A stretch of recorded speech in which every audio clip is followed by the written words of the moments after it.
बिहार के मुख्यमंत्री नीतीश कुमार प्रदेश की प्रगति यात्रा पर निकले हैं। इस यात्रा के जरिए नीतीश जनता का मन टटोलने की कोशिश में जुटे हुए हैं, लेकिन उनकी ये यात्रा बीजेपी के लिए सीधा संदेश मानी जा रही है। इस बीच नीतीश की नाराजगी के सवाल पर केंद्रीय मंत्री की प्रतिक्रिया को लेकर भी सवाल उठ रहे हैं। वहीं जिस तरह से अधिकारियों ने रातों रात जनता की शिकायतों को दूर करने की व्यवस्था बनाई है, उसे लेकर भी चर्चाएं गर्म है। तो क्या है पूरी खबर, जानने के लिए देखिए ये रिपोर्ट। बिहार में मुख्यमंत्री नीतीश कुमार की प्रगति यात्रा को लेकर चर्चाएं तेज हैं।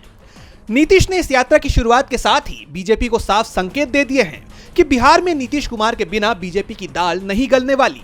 उनकी यात्रा के पोस्टर से लेकर कार्यकर्ताओं के तेवरों तक साफ जाहिर है कि नीतीश अभी से 2025 के विधानसभा चुनाव के लिए अपनी रणनीति बनाने में लगे हैं। कहा यह भी जा रहा है कि नीतीश बीजेपी पर इस बात का दबाव बना रहे हैं कि अगर दोनों पार्टियां इस बार का चुनाव एक साथ लड़ती हैं तो सीटों का बंटवारा बराबर का होगा, क्योंकि जिस तरह से महाराष्ट्र के सीएम उप मुख्यमंत्री हो गए और उप मुख्यमंत्री सीएम हो गए हैं, उसके बाद नीतीश कुमार डरे हुए हैं और उनके इस डर को अमित शाह ने और बढ़ा दिया है, जिसमें उन्होंने सीएम पद पर फैसला चुनाव के बाद करने की बात कही है। चर्चा तो यह भी चल रही है कि नीतीश बीजेपी से नाराज हैं और जब केंद्रीय मंत्री ललन सिंह से इस बारे में सवाल किया गया तो वो भी जवाब दिए बिना आगे बढ़ गए।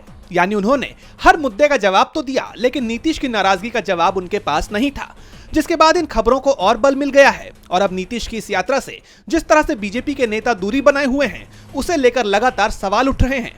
वहीं इस बीच ये भी खबर सामने आ रही है कि जैसे जैसे नीतीश कुमार की ये यात्रा आगे बढ़ रही है, उनके अधिकारी अपनी तैयारियों को और मजबूत कर रहे हैं। जिन गांवों में अब तक सड़कें नहीं थीं, वहां भी सड़क निर्माण कार्य तेजी से हो रहा है। जहां पहले ग्रामीणों की समस्याएं अनसुनी की जाती थी, वहां अब जगह जगह कैंप लगाकर तुरंत समस्याओं का निराकरण किया जा रहा है।